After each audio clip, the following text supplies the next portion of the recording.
Hey guys, it's Car Guy 11. I'm getting ready to take the longest trip I've ever had in the 2020 GR Supra. Over 1,500 miles, week-long adventure. Headed down to Hilton Head, South Carolina for a beach vacation. And gonna try to do it all in one stint. So about 12-hour drive. We're gonna see how comfortable the car is, what kind of fuel economy we get. Of course, we got the new Michelin Pilot Sport 4S tire, so that's a good thing. Lucky I got those on. But on the way back, it's gonna get a little more exciting. We're gonna hit up the BMW plant in Spartanburg, South Carolina. Yeah, and they have plant tours there, so I always enjoy seeing those kind of things. So I scheduled a plant tour there.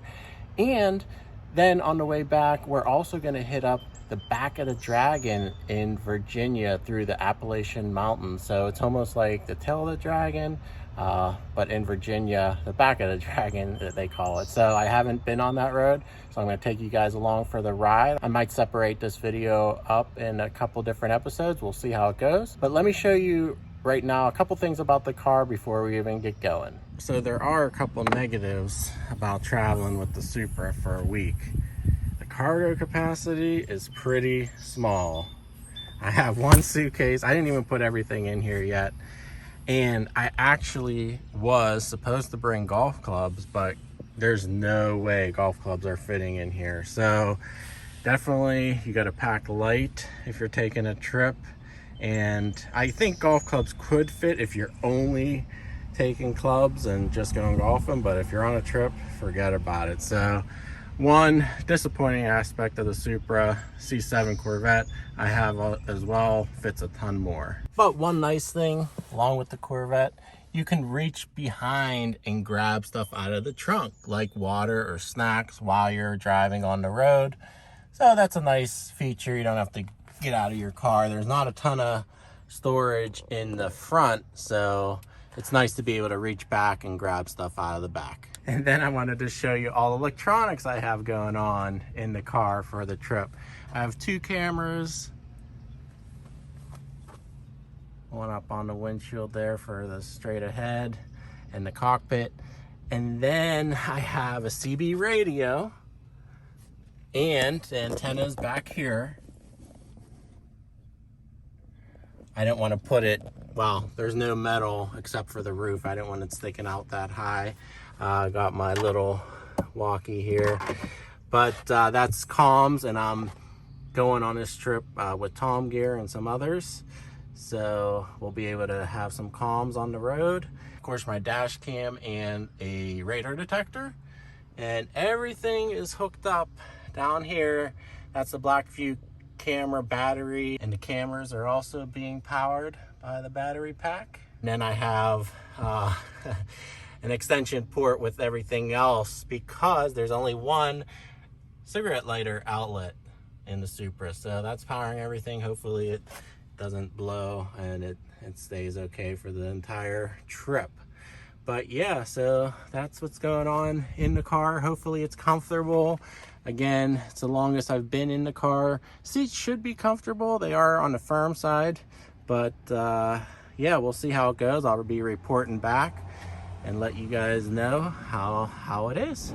All right, guys, at the start of the trip, I wanted to show you a couple things on the car that you can do to customize it while you're on the trip.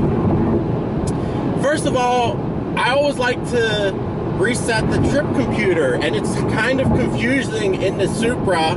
There are two trip computers. There's one in the instrument cluster, and then there's one in the center entertainment system. Now, I have it programmed, and this is a good thing to do in your favorites. I have number 2 programmed to trip computer. Otherwise, it's in the vehicle settings. And this is an overall, it's pretty cool. It gives your fuel economy, your average speed. It also shows when I reset it, which was this morning here. It does how many miles I've gone so far and the time as well. So I'm gonna leave this go for the whole entire trip, a week long, to get an overall trip fuel economy and stats. And then on the instrument cluster, I can go tap through with the BC button on the turn signal stock, And I can go and clear the fuel economy and your miles. I'm going to do that for each tank of fuel, so for each fill up. So that way I know how I'm doing with fuel range and mileage on that tank. Another thing, the Supra is funny. You can only use one navigation system at a time. You can't use CarPlay and the Supra navigation, for example, at the same time with a route. So what I do is I use CarPlay for the actual route because I use Waze for, cop alerts and things like that. For the right side, I do the factory navigation showing a zoomed out view and north up all the time. So I can see, we're traveling south, but on my route, it's looking like I'm going north, but on the factory system with it pointing north, I can see I'm going south, and then you can zoom in and out. So it's pretty cool. You can do the split screen. You just can't have a route on both at the same time. Another thing on the highway, I do turn the safety systems fully on. So this way, sometimes you're paying attention to something in the car. If you stray out of lane a little bit, it's going to knock you back in with the steering assist. And of course, I'm using the adaptive cruise control, which is an awesome feature. But other than that, yeah, I'll give you updates along the way. And, I said it was a tight fit. It is a tight fit. But, we got everything we need right now. And as I said, it's just the start of a trip. We'll see how I feel after 12 hours later. So stay tuned. All right, guys, just met up with Tom Gear in the 2015 Mustang GT with the Corsa Extreme exhaust.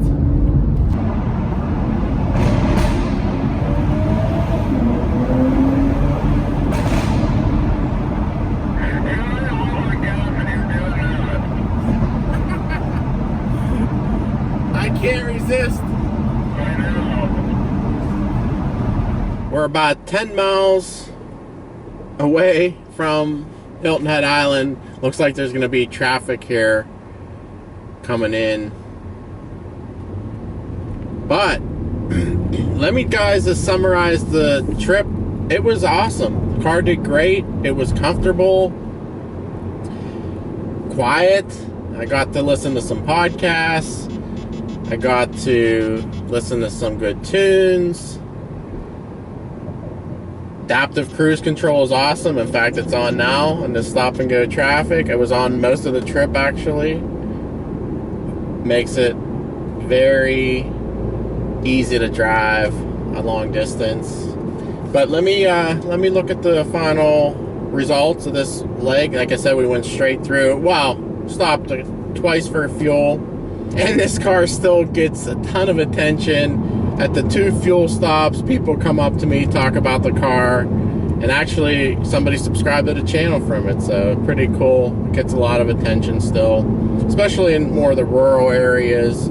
People don't see these cars too often. So we did 686 miles, so almost 700 miles, 10 hours and 40 minutes. That's not including stopping time. 30.6 miles per gallon, which is awesome. Again, over 30 miles per gallon, which is really great. And on the slower sections, that was, 67.2 miles per hour average speed. But on the slower sections, this was getting 33, 34 miles per gallon easy. It was 70, 80 miles per hour most of the way, and even higher sometimes.